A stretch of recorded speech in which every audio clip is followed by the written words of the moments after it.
Bonsoir. Moi aussi, je suis très heureux de vous voir très nombreux ici ce soir parce que je pense que on a un travail très important à faire ensemble et que des gens comme moi, sans vous, on ne peut arriver à rien. Et c'est une coïncidence. Investigation a d'abord voulu s'appeler Informe Action. Et puis le nom était déjà pris par un groupe quelque part en Belgique, donc on a changé. Mais ce qui m'a frappé en découvrant cette petite bande formidable ici de jeunes à Toulouse, c'est qu'on avait tous les deux choisi un nom qui se termine par Action. Et ça pour moi c'est le principal.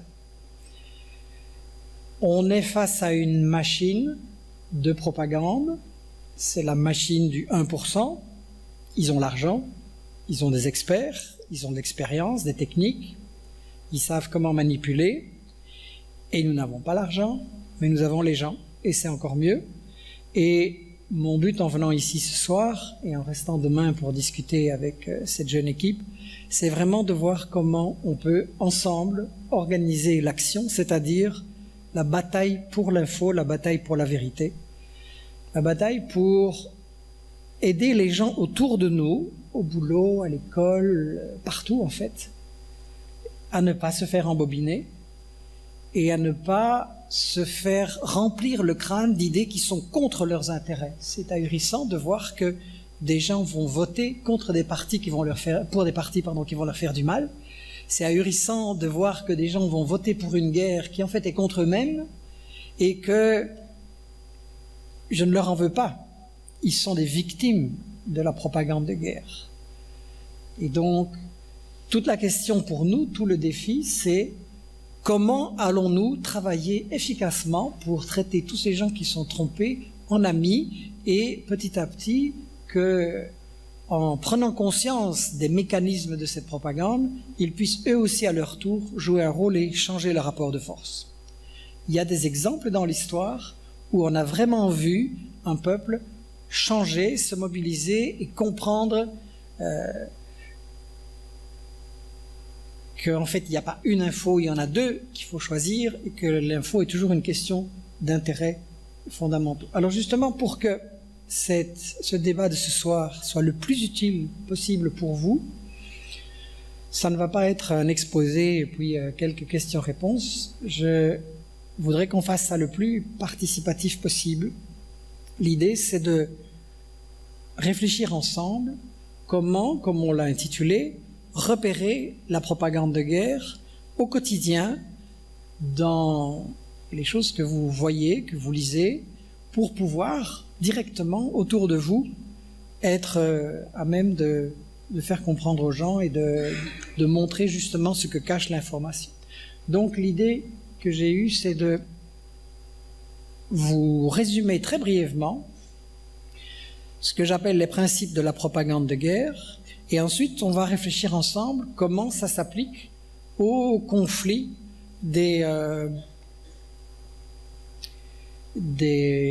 au conflit actuel.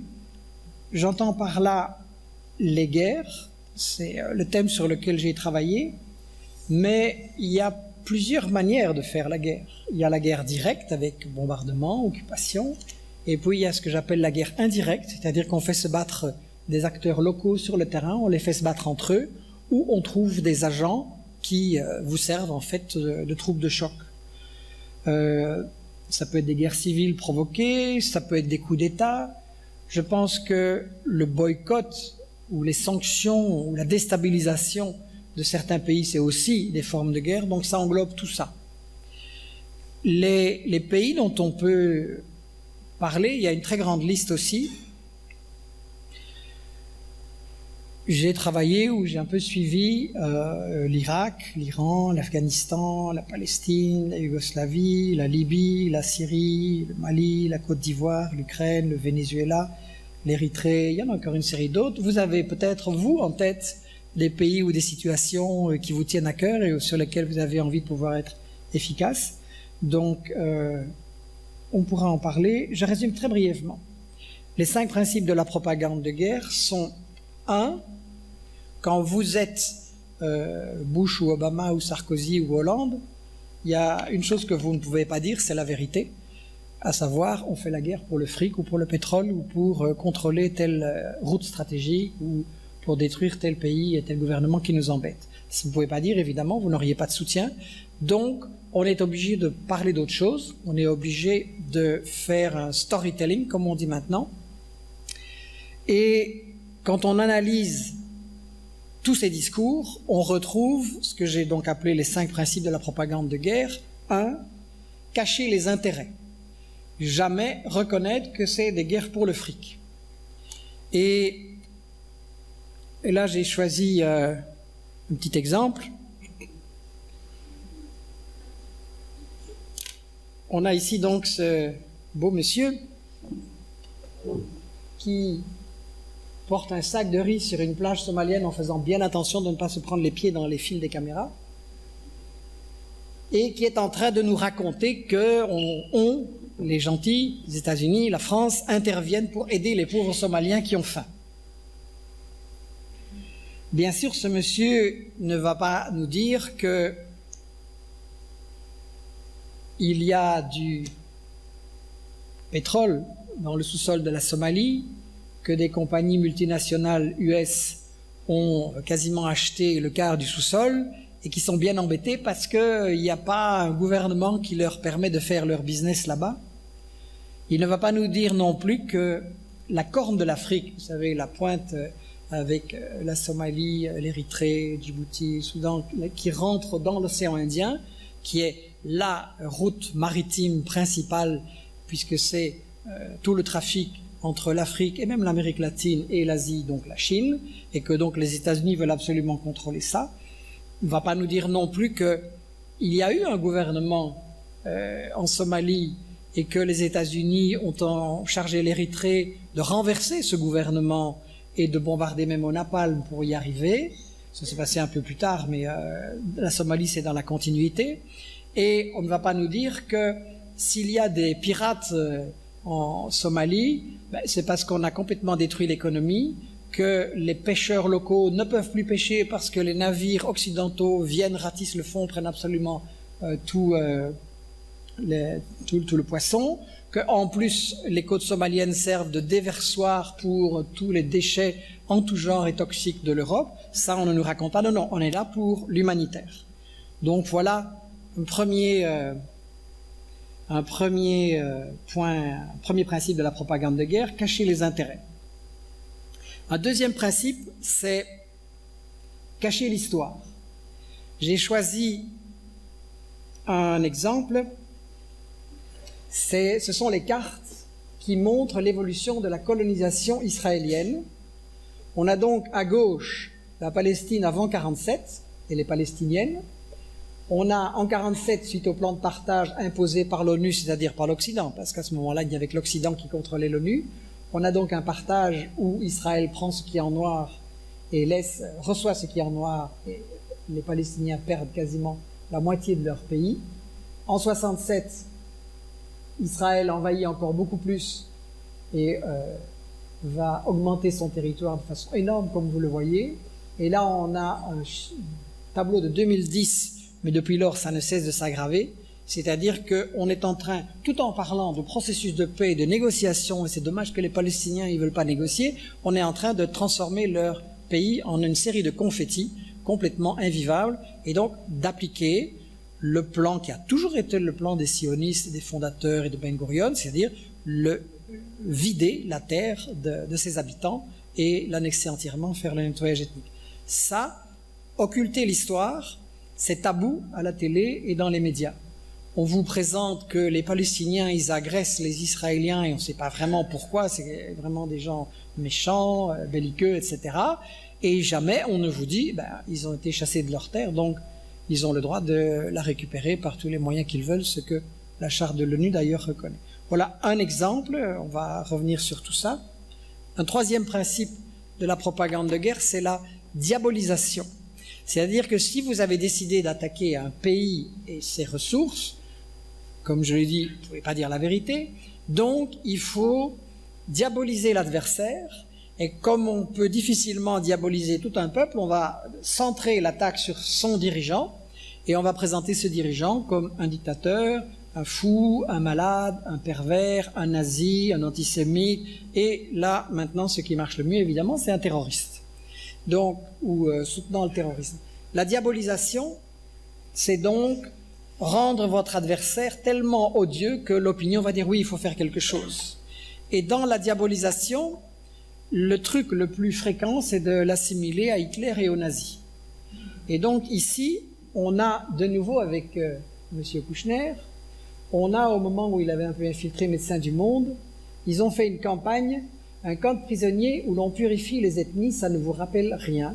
Et on a donc des prisonniers, nous dit-on, d'un camp tenu par les Serbes en Bosnie, qui sont, nous dit-on, derrière des barbelés. Vous en voyez un qui a l'air complètement décharné, donc les traitements doivent être abominables. Et comme on risque de ne pas avoir bien compris, on vous colle un mirador d'Auschwitz juste à côté pour que vous compreniez que ceux que nous attaquons en Yougoslavie sont des nazis comme Hitler et que donc on est, comme d'habitude, dans un combat antifasciste et nous, on est les démocrates, on est les bons.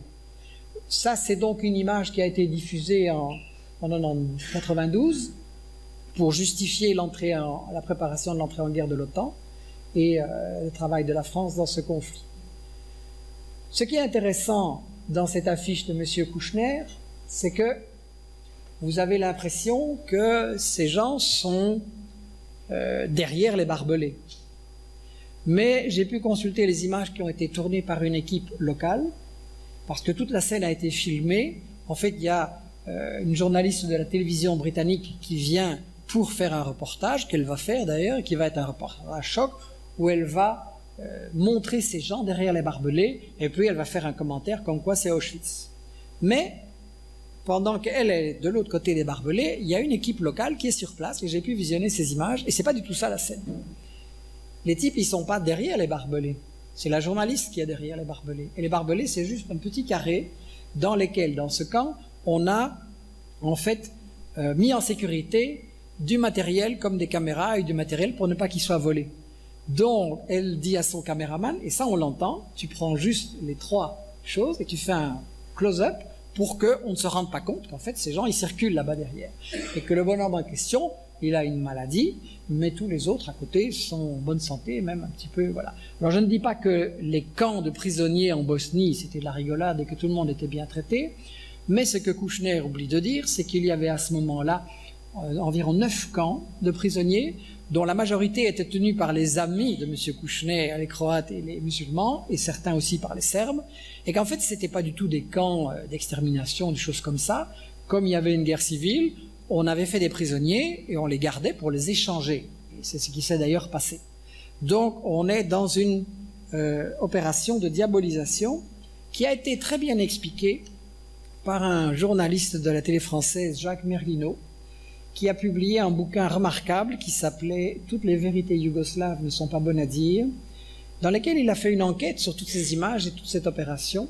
Et il a été interviewé, l'agence de relations publiques Rudolphin, qui aux États-Unis c'est très commun, c'est des agences de promo pour des pays, des gouvernements, des dictatures. Et cette agence a fait tout un travail pour nous faire croire que les Serbes étaient des nazis et que l'OTAN menait de nouveau un combat antifasciste.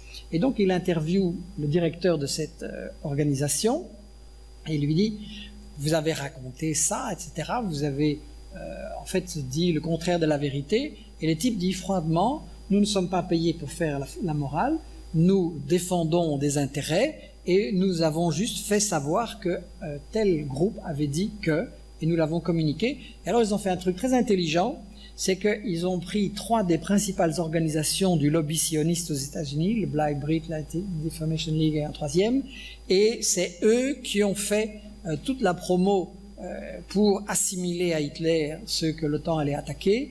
Et évidemment, il dit c'était un coup de génie, parce que les gens ne comprenaient rien à la Yougoslavie, et tout d'un coup, c'était très simple. Il y avait les Juifs qui disaient, ceux-là c'est Hitler, donc là, on avait un récit très simple, et tout le monde a marché. Ça a eu un impact absolument énorme, y compris dans la gauche française et européenne.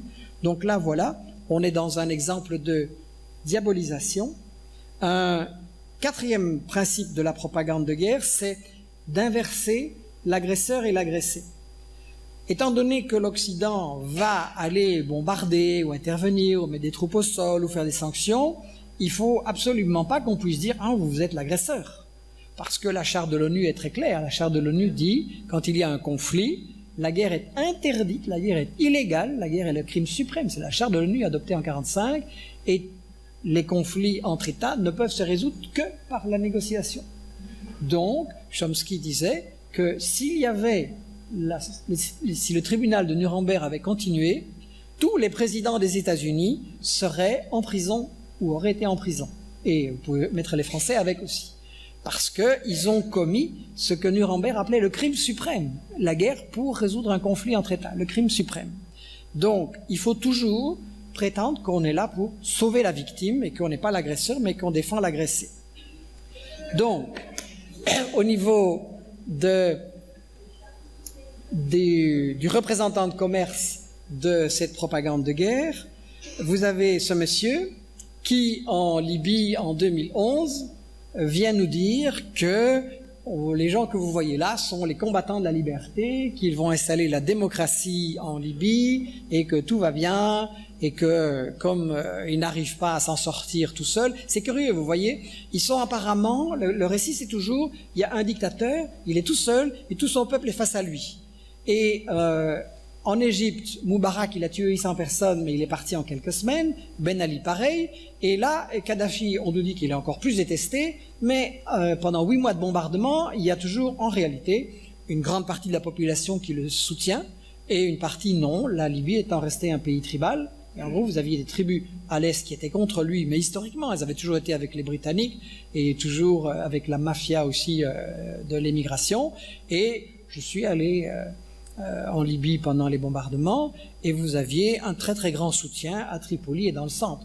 Vous pouviez vous promener à 11h du soir à Tripoli, encore en juillet 2011, et il n'y avait pas un flic en vue, il n'y avait pas un soldat en vue, et la situation était calme. Donc c'était pas du tout ce que ce monsieur nous a raconté, et en fait il nous le raconte à chaque guerre. Il a fait le même coup en Ukraine aussi. Il est venu dire en Ukraine que il était allé parler, comme vous savez, à Maïdan, sur la place des révolutionnaires, et qu'il n'avait absolument pas vu des groupes fascistes et antisémites à Kiev pendant cette merveilleuse révolution.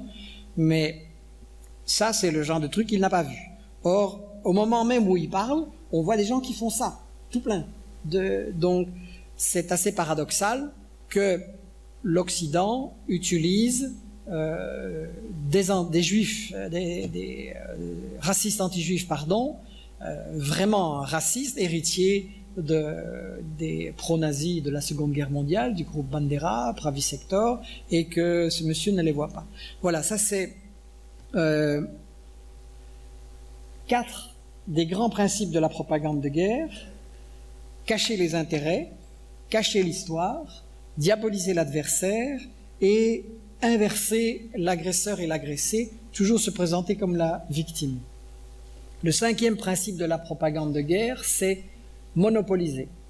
C'est-à-dire, quand vous avez un conflit, vous avez forcément 2 points de vue. Vous avez forcément les intérêts des uns et des autres. Donc, si on veut se faire une opinion, il faut écouter les deux et voir qui dit quoi, quels sont les intérêts, qu'est-ce qui est véridique. Si vous étiez juge dans un tribunal et que une partie, vous dites à un des plaidants « je vous écoute » et à l'autre « fermez-la », ben on va dire que vous n'êtes pas vraiment un juge sérieux. Or, les médias, c'est ça. On a toujours une seule version. Les conflits ne sont pas présentés comme il faut écouter les deux et se faire son opinion. Non, il y a une vérité. Nous, on la connaît. Le journaliste, c'est Dieu. Il vous dit la vérité. Et les autres sont des fous, des menteurs, des propagandistes, des méchants. Il faut donc pas les écouter. Et donc, c'est ça qu'on a dans les grands médias et dans la télévision maintenant. On a l'exclusion des gens, et je suis loin d'être le seul, l'exclusion des gens qui sont hors du cadre. Et donc, on a à la télé des discussions qui sont dans le cadre. C'est-à-dire qu'il y a des gens qui peuvent discuter, oui, si on veut renverser Saddam ou Kadhafi ou Bachar ou ceci ou cela, il faut faire comme ça. Et un autre peut dire, non, non, il faut faire comme ça. Donc ça, c'est les discussions qu'on a sur la tactique pour éliminer les méchants. La discussion qu'il est interdit d'avoir, c'est Est-ce que nous avons le droit de décider qui est les méchants et les gentils? Est-ce que nous avons le droit de faire la guerre pour imposer nos volontés? Est-ce que nous avons le droit de décider qui doit être président dans tel pays, comment les femmes doivent s'habiller là-bas, etc., etc. Ça, c'est exclu, on n'a pas le droit. On avait une exception dans la télé française, l'honneur du journalisme sauvé par un animateur de talk-show où il y avait vraiment moyen de pouvoir exprimer, comme vous le savez, des opinions contraires. Et malheureusement, ce soir ou jamais est devenu jamais. Et donc, c'est quelque chose qui est tombé. Et donc, ça montre qu'ils ont très peur, en fait. Ça doit nous donner confiance. Ils savent que quand on peut exposer les deux points de vue face à face, calmement, posément, avec des arguments, avec des exemples concrets, les gens en face, ils ne tiennent pas. Je veux dire, quand j'ai eu le plaisir d'avoir M. Henri Guénaud en face de moi sur le Mali ou la Syrie, je ne sais plus, et qui racontait son blabla, oui, sur le Mali, son blabla habituel, j'ai vu dans ses yeux tout d'un coup qu'il était très surpris. À la télévision française, on invite un type comme ça et il montre que je raconte n'importe quoi. Donc, avec ses yeux-là, il essaie vraiment Mais bon, du coup, maintenant, évidemment, ça n'a pas aidé Tadi à survivre, évidemment. Donc, ça montre qu'ils ont très peur. Ça montre le pouvoir que nous avons, ça montre qu'ils nous craignent. Voilà. Ça, c'était une petite introduction. J'ai donc parlé des 5 principes de la propagande de guerre, occulter les intérêts, cacher l'histoire, c'est-à-dire cacher ce que le colonialisme a fait dans ces régions pour diviser les uns et les autres, diaboliser, inverser l'agresseur et l'agressé, et cinquièmement, monopoliser le débat. Ce que je vous propose, c'est maintenant de vous donner la parole pour voir ensemble si cette grille de lecture, parce que c'est ça que j'essaie de fournir, c'est une grille de lecture qui vous permet à vous de faire le même travail sur les conflits qui sont en cours, qui vont arriver, et de pouvoir être opérationnel sur ces conflits-là, et donc d'échanger avec vous s'il y a des objections, si vous trouvez que ça ne s'applique pas dans